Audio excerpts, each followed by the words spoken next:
नमस्कार। Indian stock market आखिर life time high लगाने के बाद फिर से एक करेक्शन मोड में दिख रहा है। लगभग 26,400 का लाइफ टाइम हाई टच करने के बाद अपने लाइफ टाइम हाई से लगभग 700 से 800 पॉइंट की गिरावट के साथ निफ्टी ट्रेड कर रहा है।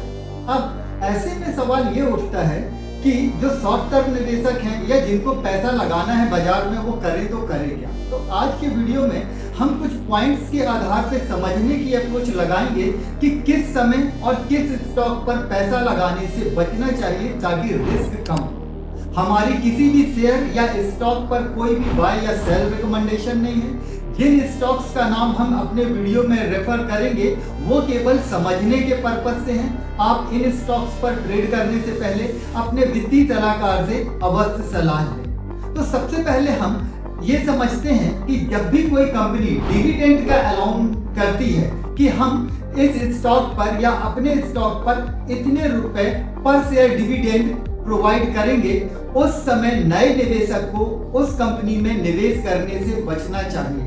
फॉर एग्जाम्पल, अभी कुछ दिन पहले TCS ने ये अनाउंस किया था कि हम अपने शेयर धारकों को डिविडेंड देंगे। उस समय TCS का शेयर लगभग 3320 रुपए के आसपास चल रहा। उन्होंने उसकी एक्स डेट लगभग 14 जनवरी के आसपास रखी और डिविडेंड भी लगभग 56 से 57 रुपए का हो रहा। तो जिन लोगों को ये लालच आता है कि शेयर खरीद लें, कल कुछ हो या ना हो डिविडेंड तो मिलेगा, तो आप ये देखिए कि TCS ने जिस डेट पर डिविडेंड का अनाउंस किया था उस डेट से लेके आज तक TCS का शेयर कहाँ। तो आप देखेंगे कि TCS का शेयर 3320 रुपए से गिर के लगभग 3190 रुपए के आसपास ट्रेड कर। कहने का मतलब यह है कि जो वो कंपनी डिविडेंड देती है उस समय उससे 3 गुना ज्यादा शेयर को वो गिरा देती। या तो आप लंबे समय के लिए वेट करें या फिर लॉस बुक करके निकल जाएं। इसलिए डिविडेंड के झांसे में कभी ना आए।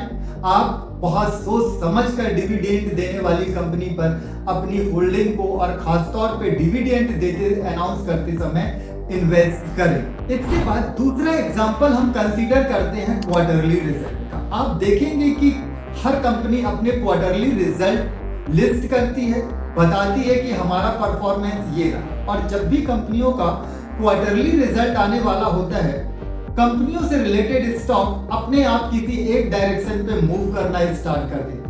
और जिस दिन रिजल्ट आता है और उसके बाद से आप नोटिस करेंगे कि वो जनरली रिवर्स ऑर्डर में चलना स्टार्ट कर देते हैं। रिजल्ट कुछ भी, जैसे PNB का शेयर लगभग 135 रुपए का हाई बनाया और रिजल्ट अच्छा आने के बाद भी वहां से लगभग 8 से 9% टूट गया। तो जब लोगों ने ये सुना होगा कि रिजल्ट आया है, अच्छा रिजल्ट है, हम we are not talking about only PNB bank, ऐसा सभी कंपनियों के साथ होता है। PNB का नाम हमने केवल समझने के पर्पज से लिया हुआ है। तो कहने का मतलब यही है कि आप क्वार्टरली रिजल्ट सुन करके इमीडिएटली उस स्टॉक पे कभी भी इन्वेस्ट नहीं करें। जब भी कोई कंपनी अपने क्वार्टरली रिजल्ट डिक्लेयर करती है, यदि आप पहले से उस स्टॉक में बने हुए हैं तो आप बने रहिए, लेकिन नया निवेश उसी समय करने से बचिए, नहीं तो आप उलझ जाएंगे। इसके बाद हम एक और चीज नोटिस करते हैं कि मीडिया चैनल्स पे हमेशा आप देखेंगे कि न्यू ईयर पे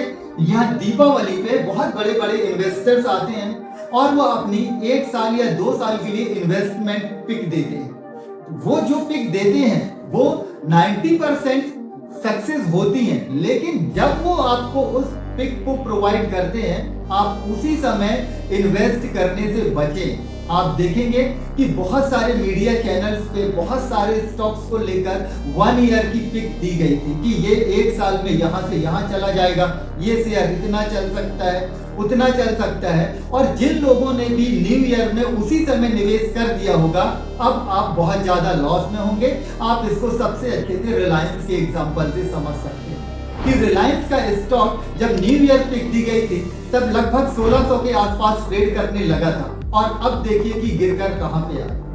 तो जब भी कोई इन्वेस्टर आपको न्यू ईयर पिक देता है वो आपको 1 साल के लिए बोलता है। ऐसा नहीं है कि उसने बोला और आपका शेयर चलना शुरू हो जाएगा। निश्चित आप मान के चलिए कि वो कंपनी आपके पेशेंस को टेस्ट करेगी।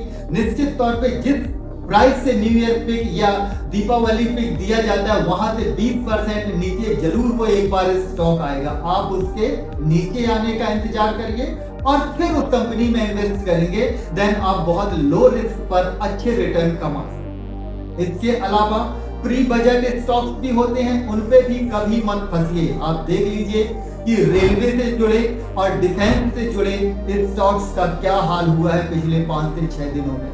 जबकि 1 फरवरी को बजट आने वाला है, लोगों को यही बताया गया कि रेलवे और डिफेंस में अच्छे अनाउंसमेंट हो सकते हैं और लोगों ने जमकर उन शेयर में खरीदारी की। और अब आप देख रहे होंगे कि जिन लोगों ने भी इन शेयर पे खरीदारी की होगी वो निश्चित तौर पे उलझ गए होंगे। इन सारे शेयरों का जो भी हमने नाम लिया है ये केवल समझाने के पर्पस से है। आप फिर हम बोल रहे हैं कि खरीदने या बेचने से पहले अपने वित्तीय सलाहकार से अवश्य पूछ लें और इसी तरीके की स्टडी करके जैसा हम समझाने का प्रयास कर रहे हैं, यदि आप स्टॉक मार्केट में इन्वेस्ट करेंगे तो आप अच्छा रिटर्न कमा सकते हैं। नमस्कार।